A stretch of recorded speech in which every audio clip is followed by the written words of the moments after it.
Muito boa noite, pessoal. Estamos aqui para mais uma live da sua querida rádio Bicuda FM, a rádio do seu estilo. E dentro de instantes teremos a presença do grande jornalista da ESPN e também do El País, nosso querido Breiler Pires, repórter de grandes matérias, que vai estar falando com a gente, dando o prazer da companhia, falando aqui na nossa rádio Bicuda FM. Agradecendo mais uma vez aos nossos apoiadores, LJ Informática, Lions Clube Cidade Maravilhosa, Papelaria Vaz Lobo, Américos Coifer, Alexandre Estética Automotiva, ASP Distribuidora, Pizzaria Supreme, Arte em Vidro. Tudo legal, sempre nos apoiando aí nas nossas jornadas esportivas. Falar em jornadas esportivas, lembro a vocês que nesse final de semana tem a volta do futebol ao vivo na nossa rádio Bicuda FM. Teremos a volta do campeonato alemão. Teremos campeonato alemão, várias transmissões aí ao longo do dia. Então a gente conta aí com a presença de vocês. Então já o Breiler vai estar junto com a gente participando dessa entrevista, dessa live para a Bicuda FM. Bicuda FM que essa semana teve grandes apresentações, grandes lives. Marcelo Cabo, ontem o João Venturi. Então tudo muito feito com muito carinho para vocês que nos acompanham. Então dentro de instantes estaremos aí transmitindo, fazendo a live com o Breiler Pires, grande repórter da ESPN, grande jornalista da ESPN e também do El País. Só aguardando ele entrar por aí.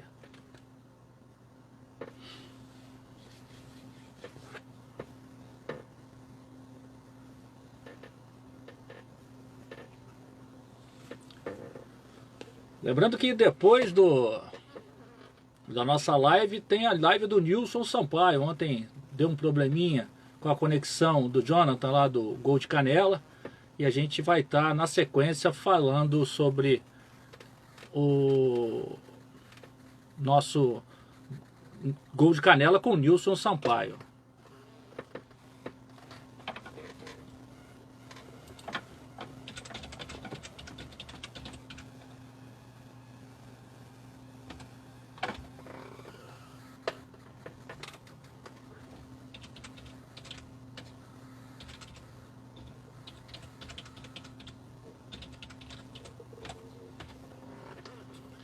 Beleza, Nilson Frazão acabou de entrar. O Breiler também acabou de entrar. Vou botar o Breiler aqui na conversa.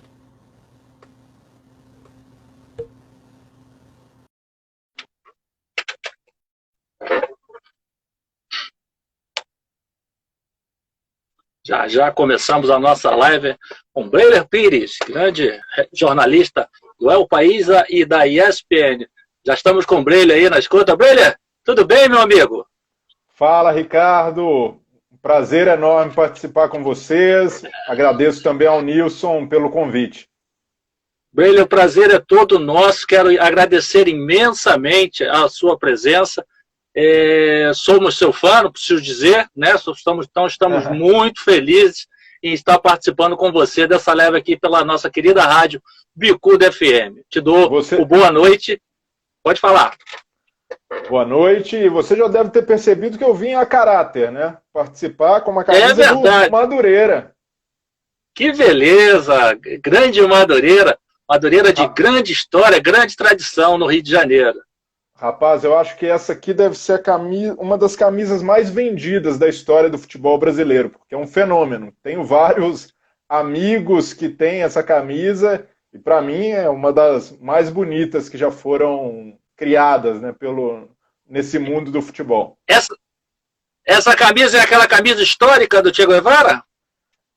Então, essa camisa o Madureira lançou em 2013, se não me engano, foi 2013, porque foi em comemoração aos 50 anos da excursão do clube a Cuba, e foi lá que o time se encontrou, né, a delegação se encontrou com o Che Guevara, que na época era ministro da Indústria de Cuba, e aí, a partir dali, né, criou até um elo, né, ele teve uma relação muito carinhosa com os jogadores, e o Madureira resolveu homenagear essa excursão em 2013, e também acho que marcou o centenário do clube, então, por isso que ela é muito valiosa, ganhei de presente da minha mulher, e estou sempre vestindo a camisa do Madureira. E é uma camisa muito bonita, um design muito bacana. Aliás, como todas as camisas do Madura são bem bacanas. Eu gosto muito das camisas do Madureira. Demais, demais. Essa aqui eu visto com orgulho, não só por ser histórica, mas também por representar tão bem o tricolor suburbano. É verdade. Agora, Brenner, vamos bater um papinho aqui. A gente vai ficar uma hora aí conversando. Me diz uma coisa, hoje você trabalha na ESPN, hoje você é um jornalista da ESPN, também não é o país, mas antes de chegar, qual foi a tua trajetória? Conta pra gente.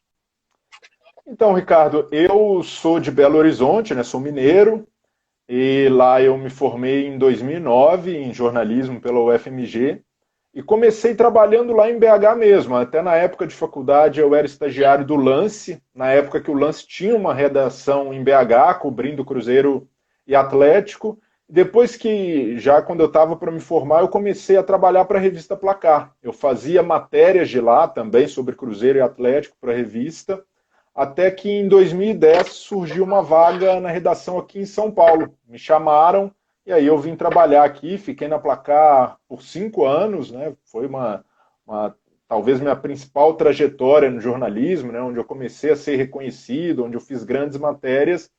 E de lá eu fui para a ESPN, onde eu estou até hoje, né? Comecei na ESPN em 2015 e desde 2017 também no É o País. Brenner, você é um jornalista de matérias investigativas, você é um jornalista que não tem medo de ir a fundo nas verdades, doa a quem doer. E tem uma matéria sua que eu particularmente gosto muito e acho que foi uma grande matéria, até porque já joguei futebol, já vivi no meio do futebol, sempre escutei muita coisa, mas nunca vivenciei isso. Mas sei que existe, que foi o lado sombrio da bola. Tá por aí, Brenner? Ficou meio escuro agora. Opa, deixa eu ver. Peraí, tá ajeitando. Peraí que eu te espero. Calma. A tecnologia não é muito comigo, você já deve ter percebido, né? Então, meu amigo, o lado sombrio da bola, uma matéria fantástica que me lembrou várias conversas que já tive no passado, várias suspeitas que tinha. E me diz uma coisa, desde que você escreveu essa matéria, começou a escrever em 2011, 2013 você colocou lá na Placar, de lá para cá, o que mudou? Então, Ricardo, você mesmo disse, né, que já teve essas conversas. Histórias de abuso sexual no futebol são muito comuns. E quem convive no meio, quem é repórter, jornalista, quem já jogou bola, sabe que isso acontece. Já ouviu casos de amigos, até parentes que foram assediados no futebol, em categorias de base, mas é um tabu. Ninguém se dispõe a falar sobre isso, é um assunto muito velado. Então, como eu também joguei futebol, passei por categorias de base lá em BH, tentei a sorte, para a felicidade do futebol não consegui, estou aqui no jornalismo, mas eu sempre soube, havia um burburinho no clube, as pessoas até me perguntam, né, por eu fazer várias matérias desse tipo, se eu já fui abusado, assediado. Felizmente não, mas ouvi muitas histórias e naquela época soava até como um folclore, né? Mas que depois, já adulto, como jornalista, eu fui perceber que se tratava de assédio e exploração sexual. Então eu carreguei isso comigo por causa da minha experiência como atleta amador e resolvi, né, na Placar, depois que eu já estava há mais de um ano na revista, propor essa investigação. Na época, os diretores de redação, né, o Sérgio Xavier e o Maurício Barros, toparam de imediato, me deram muito tempo para ir atrás dessas histórias, fazer uma investigação longa.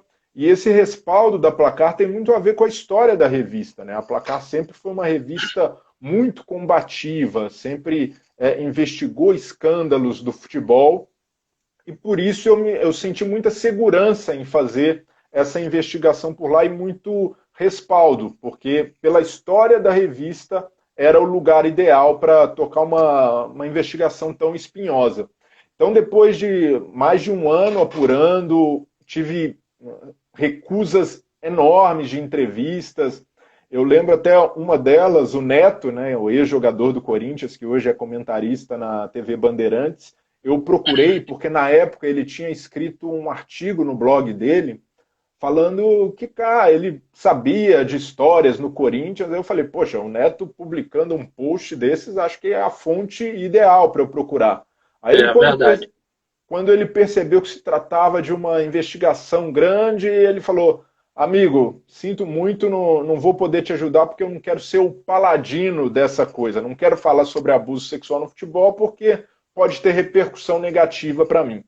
Então, essa foi a primeira dificuldade, romper essa barreira, né, das pessoas que não queriam falar sobre o assunto, romper esse tabu, e a partir daí comecei a ter mais acesso, montei uma estratégia, porque o principal objetivo da matéria era mostrar que casos de abuso sexual são uma realidade no futebol, que isso acontece, ao contrário do que as pessoas sempre teimavam em negar.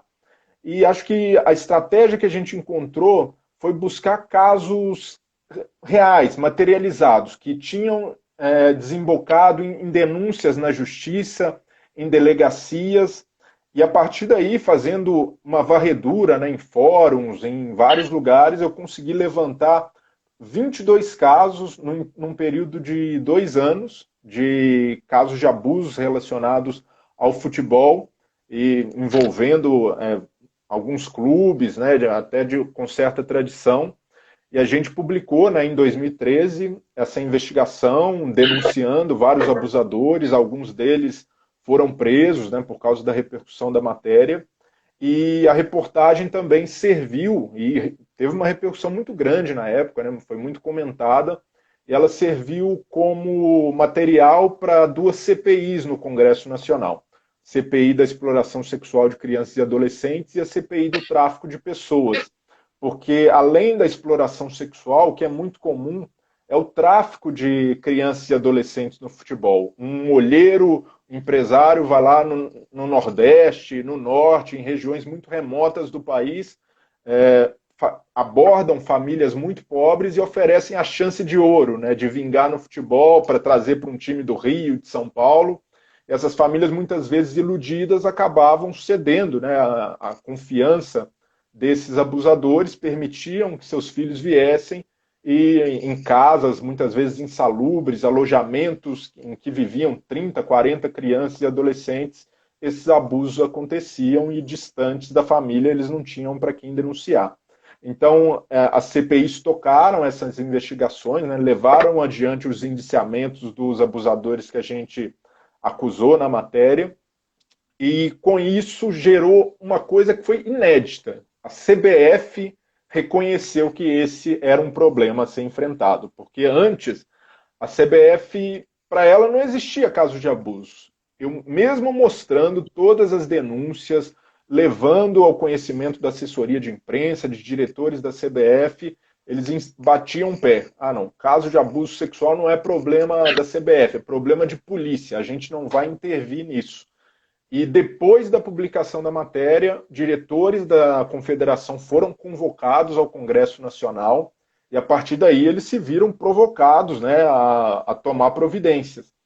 E a partir disso, eu lembro que o José Maria Marim, que era o presidente da confederação na época, assinou um pacto com o Congresso Nacional, e aí já às vésperas da Copa do Mundo de 2014, se comprometendo a adotar 10 medidas para proteger crianças e adolescentes no futebol.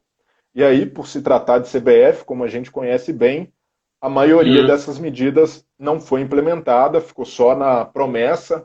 Até hoje a entidade tem tentado, ela tem um núcleo de ação social, mas essas medidas que o José Maria Marim, que hoje está preso, né, indiciado por corrupção, se comprometeu, elas não saíram do papel. É uma frustração, mas o nosso papel como jornalista, é seguir cobrando, não só da CBF, mas também de governos que protejam os garotos, e agora várias garotas que estão no futebol, felizmente, pelo fato de o futebol feminino estar recebendo mais investimentos, principalmente nos processos de formação na base.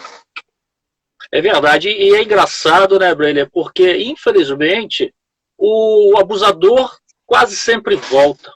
E o abusado, ele precisa esconder aquela mágoa dele para não ficar marcado na sociedade.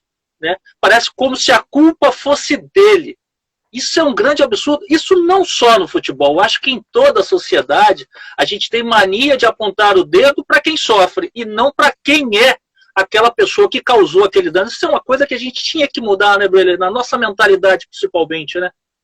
Esse hábito de sempre culpar a vítima, né? E isso acontece não só em casos de assédio no futebol, mas também em estupro de mulheres, por exemplo, de apontar, olha a roupa que estava usando, por que não tomou tal cuidado, o que é um absurdo, né? Uma inversão de papéis. E isso acontece demais no futebol, porque se a gente pensar, a maioria das vítimas, né, desses casos que eu investiguei são meninos, crianças do sexo masculino. Então, para eles, envolvem um outro tipo de tabu, além desse trauma que é gigantesco, né, de você sofrer um assédio, que é o de, supostamente, o crime afetar a sua sexualidade, como se a masculinidade deles estivesse em jogo por causa desse abuso. E isso cria uma rede de silêncio, porque eles não se sentem confortáveis em falar. Em muitos casos, quando eles têm ali a coragem de contar para um amigo, acabam sofrendo bullying. E eu lembro de um relato muito tocante, que numa dessas entrevistas que eu consegui fazer, com o ex-goleiro Marcelo Marinho. Não sei se você se lembra, ele foi titular do Corinthians na campanha do título de 2005, Campeonato Brasileiro. Goleiro jogou na base do Vasco, né? Exatamente, jogou na base do Vasco, e ele denunciou abusos na época em que ele jogava na base do Vasco, de um preparador de goleiros que teria assediado, né, partido para cima dele.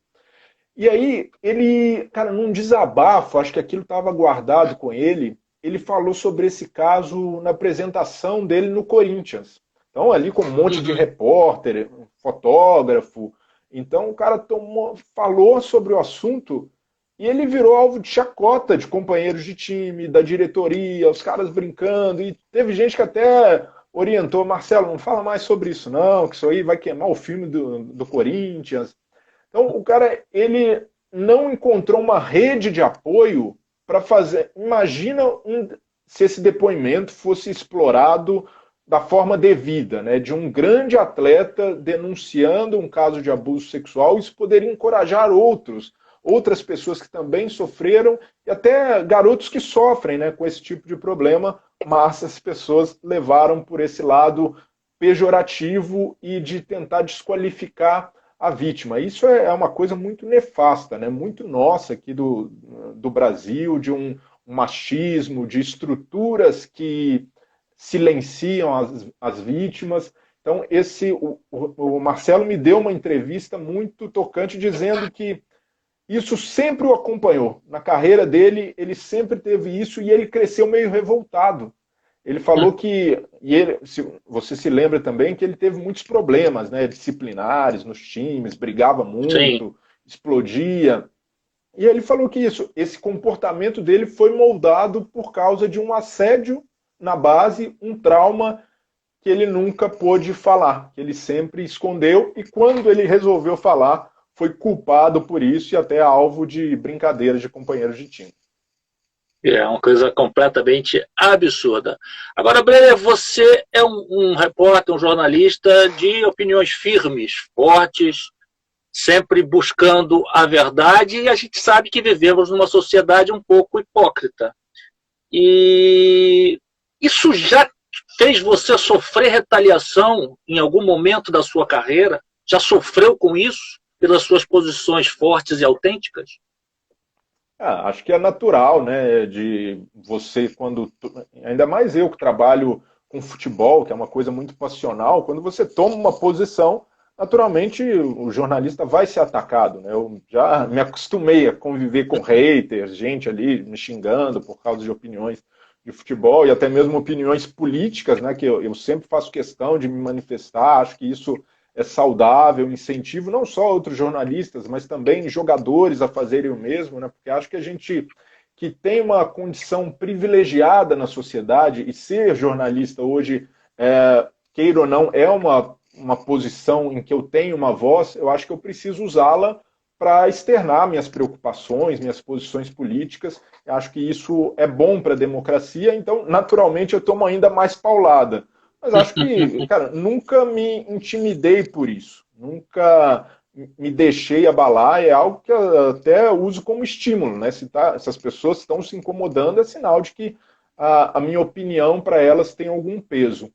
Mas eu também tive muitas reações, e aí essas um pouco mais preocupantes, por causa de matérias que eu fiz, que incomoda dirigente, que incomoda gente que não sabe lidar com o contraditório, que não entende o papel do jornalismo, né? Porque muita gente acha que o papel do jornalista que cobre esportes é falar só do jogo, é fazer oba-oba, vamos lá, seleção brasileira. Mas, poxa, nós somos jornalistas antes de tudo e o papel do jornalista é fiscalizar o poder. E tem uma estrutura de poder que cerca o futebol que é muito corrupta, que se está sempre querendo se beneficiar da paixão do torcedor.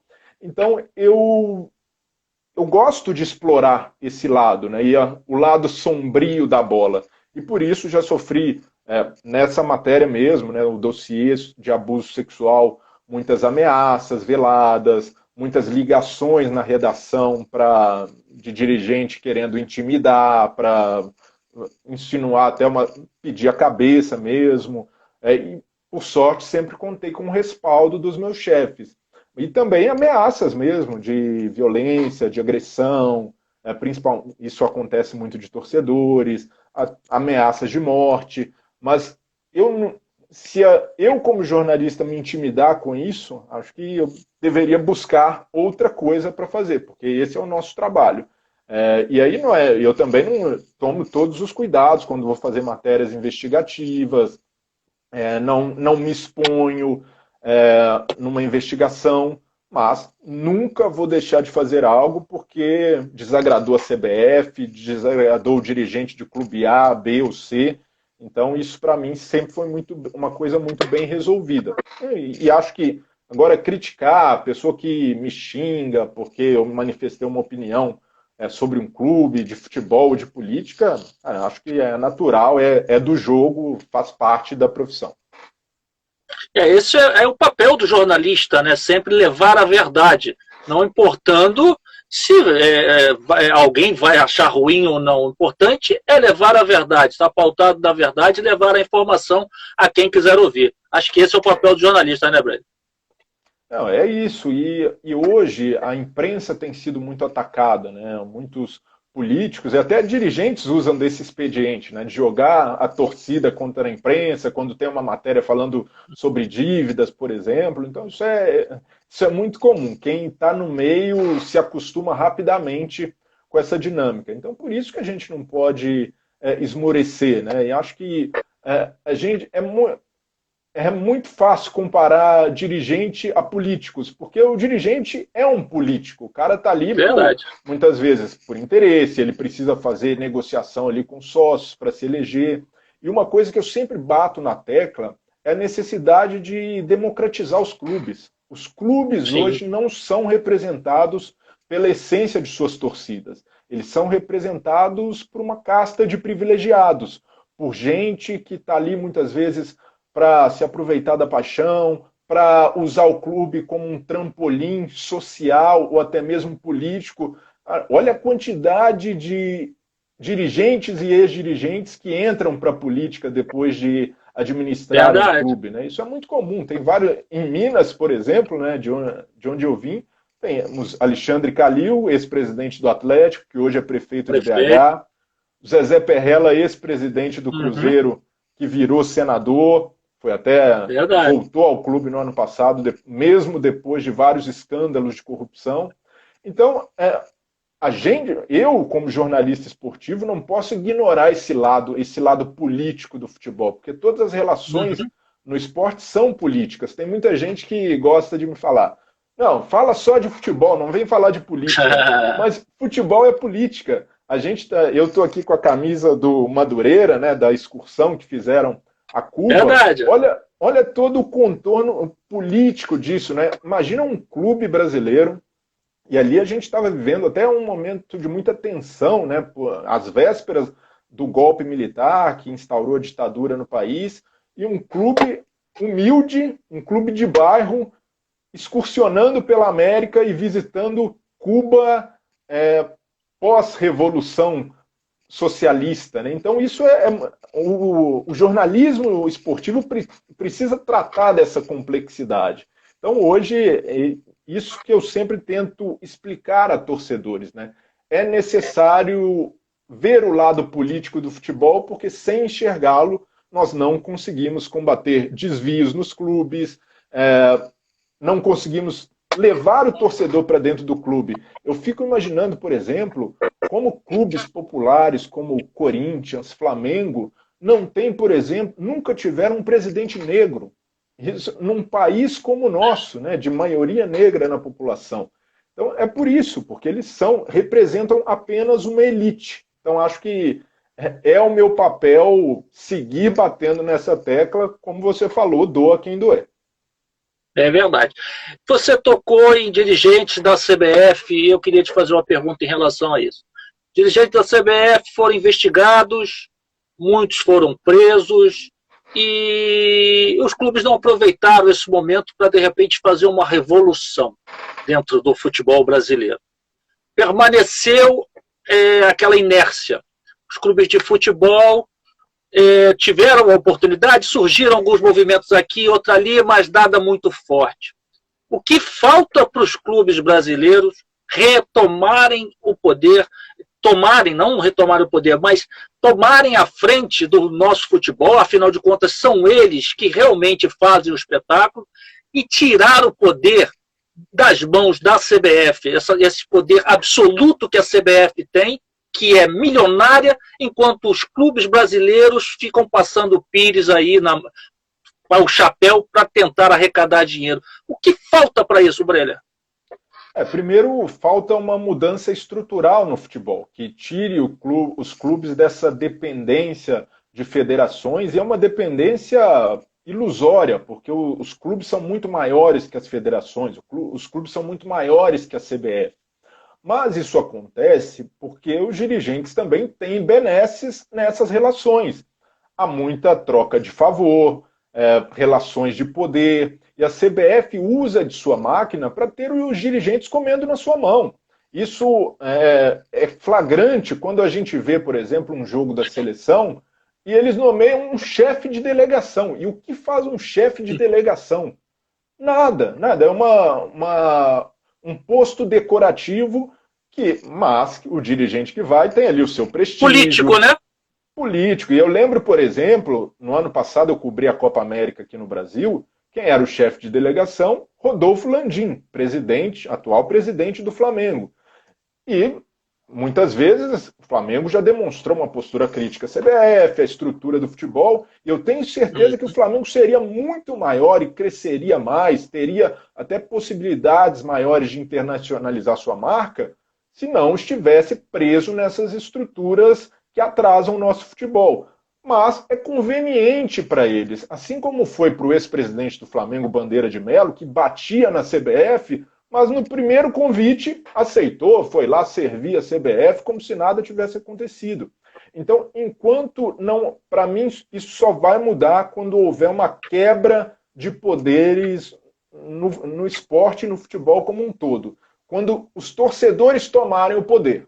Porque o que a gente vê hoje, eu, por exemplo, eu vou numa arquibancada de futebol, eu costumo frequentar os jogos do meu time, e eu não sinto que essa torcida é representada pela diretoria. Não sinto, porque eu não enxergo essas pessoas ali dentro. Então, primeiro, é preciso democratizar os clubes, que sócio tenha direito a voto, que esse voto tenha o mesmo peso de conselheiros, que os conselhos se abram mais, sejam realmente democráticos, porque no Rio, por exemplo, a gente vê estruturas que não propiciam, né, essa democratização. Os clubes são muito fechados. O Vasco, por exemplo, que tem várias eleições marcadas por fraude, é uma dificuldade enorme para os torcedores não só chegarem ao conselho, mas para fazer parte desse processo de decisão do futebol que é tão importante. Então, acho que enquanto isso não acontecer, a gente vai continuar observando esses poderes de conveniência e essa relação de subserviência dos cartolas à CBF, porque é uma relação que não deveria existir. Os clubes são maiores e só vão descobrir o seu real poder quando os seus verdadeiros torcedores ocuparem o alto escalão e as posições de decisão. E o futebol continua existindo sem a CBF, né, Breler? Mas não existe sem os clubes. Exatamente. Eu me veio aqui na cabeça agora, fazendo a conexão, né? A gente falava no começo sobre a matéria de abuso sexual, e eu lembro que a relatora do projeto, né, da CPI, de exploração sexual, ela foi a responsável por costurar esse pacto com a CBF, a CBF prometendo proteger crianças e adolescentes. Essa relatora era deputada eleita pelo Rio, e ela, ali nesse pacto, deixou passar muita coisa. A CBF deveria ter se comprometido a realizar contrapartidas, ou pelo menos esse projeto que a CBF assinou deveria ter ali uma cláusula, poxa, se a CBF não cumprir, não vai receber dinheiro público, por exemplo. Uhum. Mas isso não aconteceu, foi um pacto muito brando. E aí eu fui pesquisar para ver quem era a deputada, Lilian Sá, ela não é deputada mais, não conseguiu se reeleger. 2 anos antes, em 2012, ela havia chefiado a delegação feminina de futebol que disputou a Olimpíada de Londres. Então, essa relação promíscua que a CBF consegue fazer, e essas relações vão além, porque a gente sabe que existe uma bancada da bola no Congresso Nacional, que está ali para defender os direitos da CBF, não do futebol. O Romário até ele prefere chamar a bancada da bola de bancada da CBF, né, porque eles não representam o futebol. E é assim que a CBF consegue ter esses caras na mão, é oferecendo pequenas vantagens. Isso é uma reprodução perfeita da nossa política. É assim que acontece. Política nacional. Eu acho que é necessário politizar os torcedores. Isso não é fazer o cara levantar uma bandeira de esquerda ou de direita, mas para que eles entendam a dimensão política e passem a participar mais da vida, do cotidiano político dos seus clubes, porque só assim essa realidade vai mudar. A situação do Cruzeiro, por exemplo, um clube que foi rebaixado no ano passado, com várias denúncias, escândalos de corrupção. Aquelas pessoas, Zezé Perrella, Itair Machado, Wagner Pires de Sá, esses caras representam uma torcida tão grande como a do Cruzeiro? Não representam. Então, acho que a partir do momento em que não apenas os clubes se tocarem de seu tamanho, mas os torcedores entenderem a importância que eles têm na vida política, eu acho que essa vai ser a semente de uma mudança. É verdade. Agora, deixa eu te fazer uma pergunta. Estádio de futebol, por muitos é considerado um local onde tudo é permitido. Né? Indivíduos vão lá travestidos de torcedores e tem atos racistas, homofóbicos, se agridem, né? E nada muda. Por anos isso é assim, e isso até afasta aquele verdadeiro torcedor do estádio. Beleza, você acha que isso acontece pela omissão das autoridades mundiais, no caso, e que faltam leis específicas mais duras para que tratem desse assunto? Sim. Eu, Ricardo, aprendi o que é racismo no estádio de futebol. Porque desde criança frequentava com meu pai e eu nunca tinha visto de uma maneira tão flagrante, tão escancarada, dura, um ser humano chamar o outro de macaco. E assim, a coisa mais comum no estádio de futebol hoje, pelas campanhas de conscientização, pelo histórico de lutas do movimento negro, A gente já vê uma realidade que começa a mudar. Mas isso era muito comum na minha época de criança frequentando estádio, no futebol amador também, como eu joguei, de ver jogadores se ofendendo, né, com insultos racistas. Então o futebol me ensinou o que é o racismo. E acho que por isso, né, por isso me tocar tanto, essa é uma bandeira para mim, de denunciar não só atos racistas, mas de denunciar essas estruturas preconceituosas do futebol. Acho que a gente não pode mais compactuar com isso, de achar que isso é normal. O mundo está mudando, ainda que a passos lentos, e a gente, acho que o futebol, pelo menos, nos ajuda a entender que o racismo existe. Porque muita gente gosta de dizer, não tem racismo no Brasil, racista. Pô, olha aí, temos a convivência pacífica entre negros e brancos, negros jogando futebol, mas o futebol mostra, não só pelos insultos abertamente racistas nos estádios, mas também por não oferecer ao negro o mesmo espaço dos brancos em posições de comando. Quantos técnicos negros de sucesso a gente tem na história do futebol?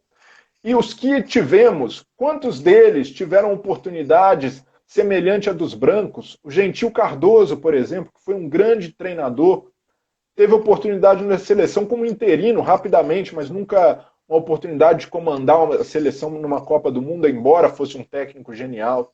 Então, são exceções, como o Roger Machado, num discurso épico, técnico do Bahia, no Maracanã, no ano passado, denunciou que os técnicos negros estão à margem, né? O negro é ídolo no futebol, mas não consegue ascender, dar esse salto às estruturas de poder. E acho que isso acontece novamente, né? Por os clubes estarem na mão de poucos privilegiados e também pelo fato de esses poucos privilegiados não sentirem na pele esses preconceitos. Por que a homofobia é tolerada no futebol? Por que os cânticos homofóbicos são normalizados? Porque não há nenhuma pessoa LGBT nas estruturas de comando da FIFA, da CBF, porque se tivesse alguém com esse olhar, jamais permitiria que isso fosse normal. Os árbitros tomariam providências mais duras, os dirigentes orientariam seus clubes, esses clubes seriam punidos em casos de atos discriminatórios de seus torcedores, e a gente só vê ações muito pontuais. Do que adianta você entrar com uma faixa no gramado, racismo não, homofobia não, se o seu torcedor está sendo homofóbico e racista na arquibancada e você não faz nada, você é conivente com isso. Então acho que existe sim essa hipocrisia, como você falou, no futebol, e falta realmente leis e regras. A própria regra é discriminatória, a regra é racista, a regra é homofóbica. Lembra do Tyson ano passado, jogando pelo Shakhtar, e um torcedor do Dínamo o xingou, né, o ofendeu com cânticos racistas, e ele foi lá, fez gestos para esses torcedores como uma resposta, e não aconteceu nada com os torcedores, mas ele foi punido pelo árbitro com cartão por revidar. Então, quando a gente observa que a própria regra pune o jogador que decide se revoltar com essas estruturas, a gente vê que tem muita coisa para mudar. Eu fico revoltado quando eu vejo colegas, jornalistas, torcedores, cobrando apenas de jogadores negros, por exemplo, quando são vítimas de racismo. Ah, mas o jogador tem que denunciar, o jogador tem que ir à polícia. Não! Os brancos precisam tomar essa providência, os brancos precisam se juntar a essa luta, porque só assim a gente vai conseguir quebrar essas estruturas racistas. Porque o Messi Cristiano Ronaldo, que tem vários companheiros negros que sofrem jogo sim, jogo não com racismo, não tomam uma postura contundente. Se um dia Messi e Cristiano Ronaldo disserem que não entram mais em campo se houver cântico racista na arquibancada, amigo, isso daí vai ter um peso enorme. Não digo que o racismo vai acabar por isso, mas as autoridades vão perceber, opa, sem esses caras aqui eu não ganho dinheiro, então vamos fazer de tudo para acabar. E foi um marco, pelo menos, para o futebol brasileiro. No ano passado, a gente ter visto um árbitro parar um jogo em São Januário por causa de cânticos homofóbicos, mas ainda temos uma estrada muito longa para percorrer para a gente conseguir atacar esses vários preconceitos que são muito normalizados no futebol. Infelizmente ainda são, mas a gente vai mudar isso, tenho certeza disso. Agora, Breiner, nós vivenciamos hoje uma era um pouco complicada para o jornalista. A gente tem visto jornalista em pleno exercício da sua profissão ser agredido na rua, impedido de realizar o seu trabalho. A que se deve isso, Breiner, na sua opinião? E em que momento nós passamos a ser os vilões da história? Então, essa é uma prática muito comum, né, de você culpar a imprensa por problemas, de poderosos usarem isso, né, porque é muito confortável para um cara que precisa tomar decisões terceirizar responsabilidades. Então, hoje, quando a gente observa, não só no Brasil, mas pelo mundo, a ascensão de extremistas ao poder, e o extremista, o que ele quer? Ele quer destruir as estruturas democráticas. E o jornalismo é um pilar da democracia. Então, a partir do momento em que você ataca a imprensa, você está atacando diretamente a democracia. Então, quando a gente tem um governo de extrema direita no Brasil que prega que o jornalista é inimigo, isso faz com que você criminalize a profissão. Então, qualquer matéria que você publicar vai ser vista como algo ideológico e qualquer crítica que você fizer, estão querendo destruir o Brasil. Então, é uma estratégia muito comum de extremistas e de poderosos. Então, acho que o nosso papel continua o mesmo: denunciar, criticar, informar. E aí, quantas pessoas vão querer acreditar, quantas pessoas vão querer filtrar essas informações, aí já não está mais ao nosso alcance, mas acho que a gente não pode se intimidar com isso, com essa onda. E até em Belo Horizonte mesmo, essa semana houve pichações, né, pela cidade dizendo mate um jornalista. Então isso é reflexo de uma cultura violenta que a gente vive e que chegou ao poder. Uma cultura violenta que a gente muitas vezes observava do lado, no vizinho, mas não acreditava que isso pudesse se transformar em algo maior, e essa insatisfação represada fez com que hoje a gente tenha uma situação que é preciso se enfrentar. E aí não é partidário, não é direita e esquerda, é questão de defender um valor básico, que é a democracia. E sem imprensa nós não temos um sistema democrático pleno. Então acho que é natural bater nessa tecla. E, poxa, quando eu falo isso, eu não estou passando pano para vários erros da imprensa. Isso acontece. A gente sabe que tem mau jornalista, a gente sabe que tem jornais que espalham informações falsas, que criticam sem responsabilidade. Mas são exceções. A gente tem que defender uma imprensa plural até para que a gente possa atacar o mau jornalismo. Para dizer, opa, isso aqui não é legal. Então, eu entendo que a imprensa também tem muitos problemas, e problemas até comuns aos clubes de futebol.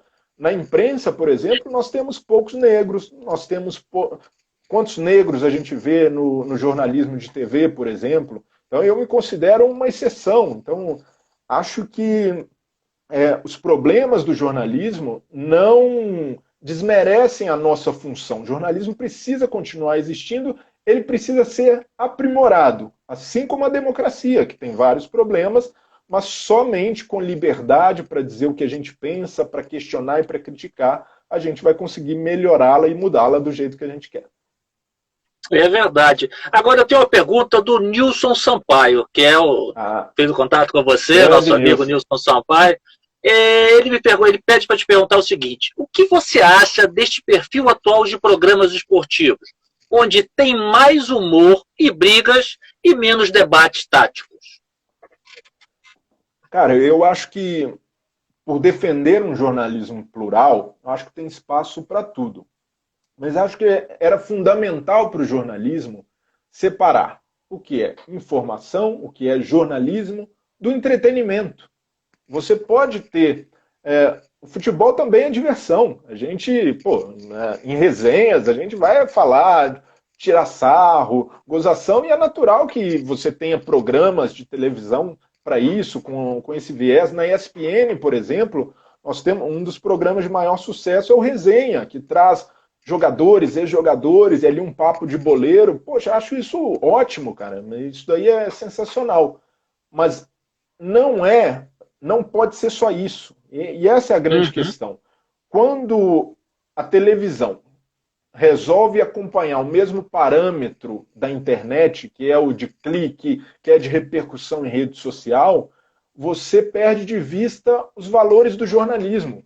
Essa matéria sobre abusos sexuais que a gente comentou no início da live, por exemplo, talvez ela não tivesse o mesmo alcance, a mesma audiência de um programa ali de humor para falar ali dos resultados do dia, mas o peso que ela tem, a contribuição que ela dá para a sociedade, o serviço jornalístico prestado é muito relevante. Então isso precisa ser considerado. Então eu acho que a gente precisa criar novas medidas de se avaliar o bom jornalismo, não apenas pela audiência e pelos cliques, mas pela capacidade de gerar mudanças. Eu, quando fiz jornalismo, eu fiz ali carregando essa utopia que todos nós jornalistas e comunicadores têm de querer mudar o mundo.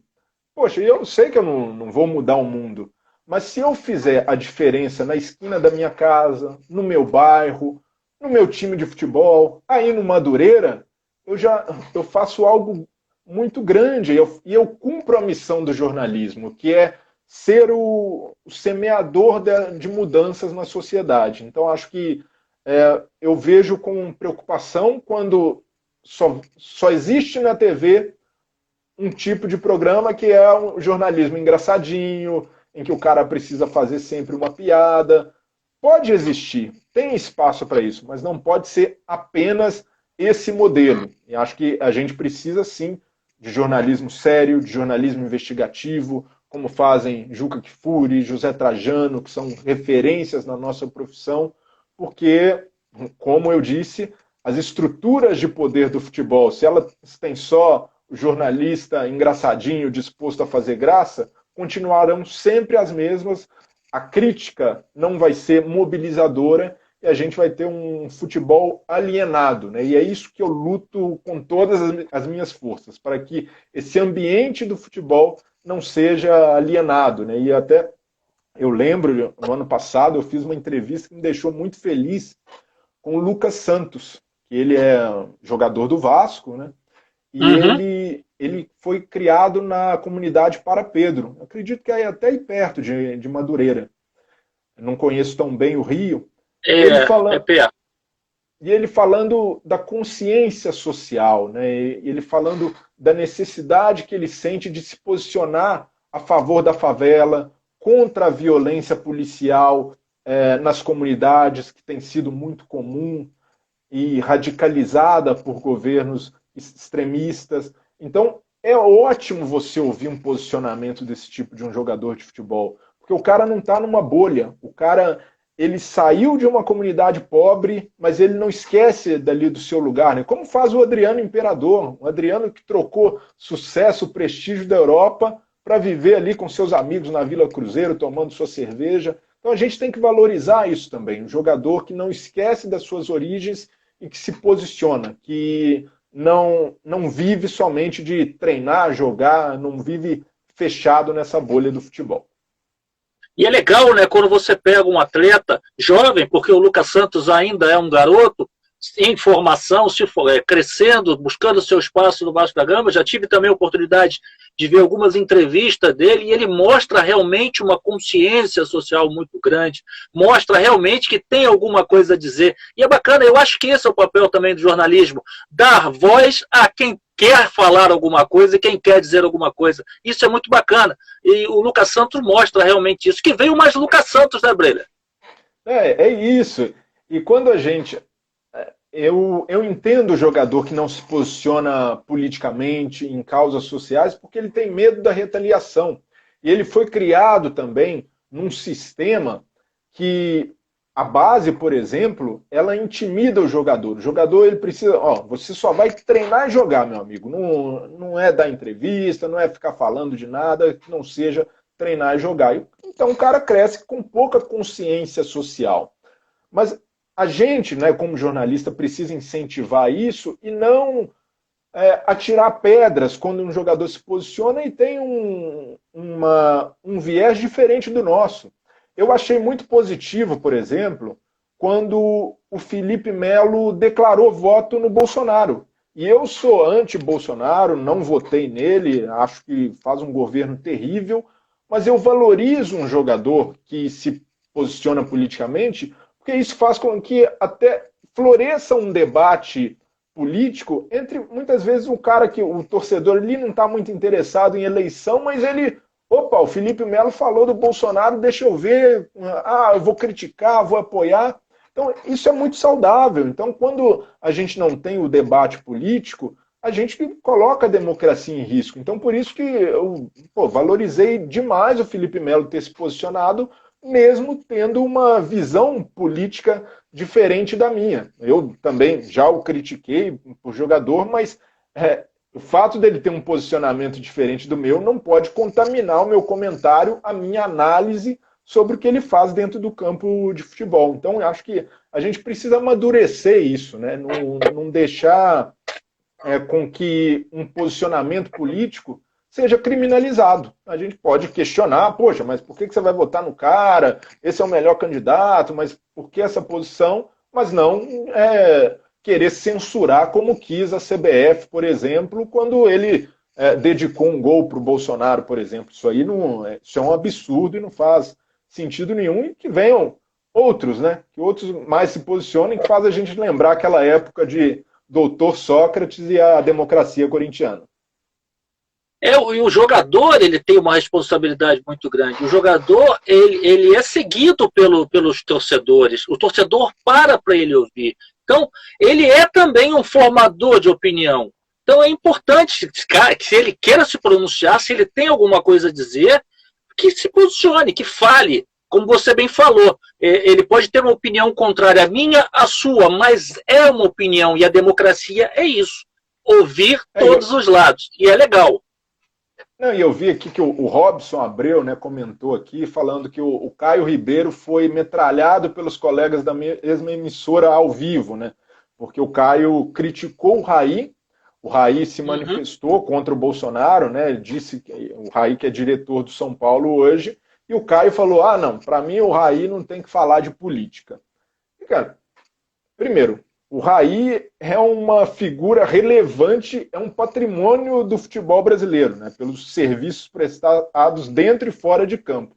Então, como cidadão, ele pode falar sobre o que ele quiser, mesmo ocupando um cargo de direção no São Paulo. Então, acho que o Caio foi criticado, mas por essa tentativa aí de criar uma saia justa para o Raí. Pô, Raí, você só tem que falar de futebol, porque isso reduz muito a figura ligada ao futebol. Não, quem é do futebol só fala de futebol. O mundo ficaria muito chato se eu, que sou comentarista de futebol, só pudesse dar minha opinião sobre o que acontece no campo, né? E a vida vai muito além disso. Poxa, eu tenho tantos... Gosto de música, gosto de política, gosto de saber de economia. Então, eu acho que eu tenho o direito de falar sobre tudo. Então, acho que isso causou, né, aquela crítica ali quase consensual ao Caio, porque ele pode, por exemplo, dizer que não, o Raí não tem razão de falar do Bolsonaro, o Bolsonaro é um bom presidente. Eu discordo disso aí que o Raí falou. Poxa, a crítica é legítima. Agora, dizer que o cara censurar, que o cara tem que falar só de futebol, aí também eu estaria no time dos outros que criticaram o Caio por isso. Criticaram o Caio e ainda assim ele teve lá seu direito de resposta, falou como deve ser em toda a democracia. Isso é muito importante. Agora tu falou em música, Breler. O que não sai da sua playlist ultimamente? Rapaz, eu gosto de muita coisa. Gosto desde Milton Nascimento, nas coisas mais antigas, que me remetem a Minas. Eu tenho escutado muito Emicida, a live dele Gosto. bombou, né, no último fim de Legal. semana. Gosto de rock nacional. Eu também gosto muito de música latina, né? Eu sempre estou pesquisando cantores novos, né? Eu gosto muito de Jorge Drexler, que é um cantor uruguaio, Silvio Rodrigues, que é um cantor e poeta histórico cubano. Eu aqui com a camisa do Madureira em homenagem à excursão a Cuba, falando. Então eu sou muito eclético. Acho que a música tem esse poder, né, de despertar nossa memória afetiva. Então eu sempre gosto de escutar tudo e não também me incomodo quando vejo aquelas pessoas. Lá, esses caras escutando funk, escutando pagode. Como assim, meu amigo? Então, você pode não gostar, você pode. Eu só escuto rock, mas você não tem direito de dar pitaco no gosto alheio, não. Então, por isso, aqui na minha playlist toca de tudo, e quanto mais eclético, mais diversidade tiver, melhor. Música boa é aquela que toca a sua mente e o seu coração. Essa que é boa. Então não importa que ritmo seja, quem é que cante, se te faz bem, deve escutar com certeza. Agora, meu amigo Breiler, estamos chegando ao finalzinho já da nossa live, quase uma hora já de papo, daqui a pouco começa a surgir aquele cronômetro aqui chato aqui para derrubar a nossa live. Eu queria fazer uma pergunta, quem mandou foi o Gilvan, nosso amigo Gilvan. Qual foi a melhor ou a principal matéria que você já fez até hoje? Cara, eu acho que a matéria que mais me marcou, porque não foi só uma matéria, né? Foi a repercussão dela, foi o dossiê, né, sobre abusos sexuais, a que teve a maior repercussão, a que me fez aprender muito também, né? Não é fácil você escutar os traumas e os sofrimentos de uma pessoa, então isso me tocou bastante. Mas fiz várias outras que me orgulharam bastante, né? Até na própria Placar a gente fez uma matéria sobre treinadores negros, né, que não eram valorizados. Foi uma matéria muito interessante de fazer. Várias entrevistas épicas ali que me marcaram. Uma em 2018 com o Juninho Pernambucano, que sempre foi um ídolo para mim. E foi uma entrevista que a gente conseguiu não só falar de futebol, mas falar muito além de política, sociedade, cultura. Então foi uma entrevista que me marcou, e uma das melhores entrevistas que eu já fiz, por incrível que pareça, foi com o Romário. Em 2015, comemoração de 40 anos da revista Placar, 45 anos da revista Placar, a gente foi entrevistar o Romário, e ele como senador, e ali foi uma entrevista que ele se soltou bastante, falou muita coisa, né? E até uma frase dele foi: eu achava que política só tinha ladrão e sacanagem, e acertei. E essa entrevista repercutiu bastante. O Romário até depois precisou soltar uma nota ali, porque ele ficou mal com os colegas, os caras lá no Senado. Poxa, cara, você só tem ladrão e sacanagem aqui. Não é bem assim. Então, menos você, pô. E o Romário, poxa, um ídolo também para mim, né? De Copa de 94, o que ele fez foi impressionante, né? Então, foi uma honra entrevistá-lo, e a gente conseguiu fotografar o Romário com a camisa de 94. Então foi muito impactante que a gente levou esse uniforme para ele de 94 vestir. Aí ele subiu, né? Ele estava de terno, subiu. Quando ele desceu, a gente olhou para a escada, eu e o fotógrafo, e a gente viu o Romário com aquele uniforme de 94. Foi caramba, né? Veio toda aquela memória do Tetra, tá? Foi uma experiência bem legal. Bem, a gente está chegando no final dessa live. Eu, de coração, queria muito te agradecer a disposição que você teve, aceitar o nosso convite, conversar conosco. A Rádio Bicuda fica muito grato. Você engrandeceu demais aqui a nossa live. Já era seu fã, como já tinha te falado, agora ainda mais. Seus posicionamentos, gosto muito da sua maneira de pensar, da sua postura e a maneira que você faz jornalismo. Então, quero te dar aqui meus parabéns pela sua carreira, e tenho certeza que você ainda tem muito mais a nos oferecer no futuro. Obrigado por tudo que você já fez pelo esporte, obrigado por tudo que você ainda há de fazer. E deixa o espaço aberto agora para você se despedir. Pô, Ricardo, eu que agradeço novamente ao Nilson pelo convite.